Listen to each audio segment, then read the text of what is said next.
Hello friends, welcome to Mouni cine updates. Baakiyalakshmi சீரியலில் 3 பேர் வந்து நியூ என்ட்ரி கொடுத்துருக்காங்க. ஆல்ரெடி ஒருத்தவங்க வந்து ஒரு 3 days எபிசோட்ஸ் முன்னாடி வந்து பார்த்தீங்கன்னா என்ட்ரி கொடுத்துருக்காங்க. சுதாகர் அப்படிங்கிற ஒரு கேரக்டரில் ஆக்டர் வந்து சஞ்சு பாபா இருக்காங்களே, அவங்க வந்து என்ட்ரி கொடுத்துருந்தாங்க. இவங்க நிறைய சீரியல்ஸ் பண்ணியிருந்தாங்க. பட் இருந்தாலும் செம்பருத்தி சீரியல்ஸ் நமக்கு ரொம்ப பிடிச்ச ஒரு சீரியல்.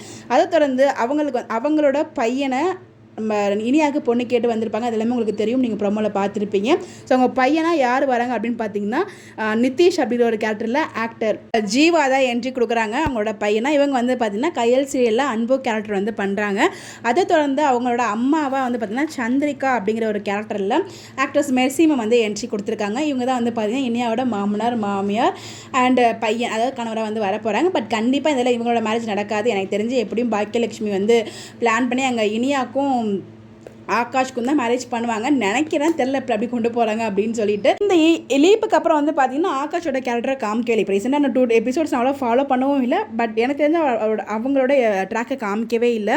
ஸோ ஆல்ரெடி நம்ம ஷூட்டிங் ஸ்பாட் அப்படியே வந்து நம்ம ஷேர் பண்ணி ஒரு பெரிய மண்டபம் மாதிரி இருந்துச்சு. அதில் வந்து பார்த்தீங்கன்னா அப்கமிங் வந்து இனியாவோட ஷூட் தான், மேரேஜ் ஷூட் தான் போகுது அப்படின்னு சொல்லிட்டு அப்டேட்மே கொடுத்துருந்தோம். நம்ம பாக்கியாவும் கோபியும் கழுத்தில் மாலை போட்டிருக்க மாதிரிலாம் அப்டேட்மே நம்ம ஷேர் பண்ணியிருந்தோம். என்னது கோபி பாக்கியாவுக்கு திரும்பவும் மேரேஜ் அப்படின்ற மாதிரி நிறைய பேர் வந்து பார்த்தீங்கன்னா அதை கமெண்ட்டும் பண்ணியிருந்தாங்க. பட் வந்து அப்போயே நம்ம சொல்லியிருந்தோம் அவங்களோட மேரேஜ் இருக்காது, கண்டிப்பாக இனியா மேரேஜாக தான் இருக்கும் அப்படின்னு சொல்லிட்டு.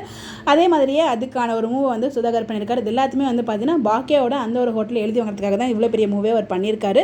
இதெல்லாம் இனியா வந்து மேரேஜுக்கு ஒத்துக்கல போல். ஸோ அவங்க வந்து எனக்கு தெரிஞ்சு கோபி வந்து ஆக்ட் தான் பண்ணுறாரு. அவருக்கு ஹார்ட் அட்டாக்லாம் கிடையாது. என்னோட கெஸ் படி அவர் ஆக்ட் பண்ணுற இனியாக்காக நடிச்சிட்டு இருக்காரு தான் நினைக்கிறேன். உண்மையிலாம் இருக்கிறது வாய்ப்பே கிடையாது.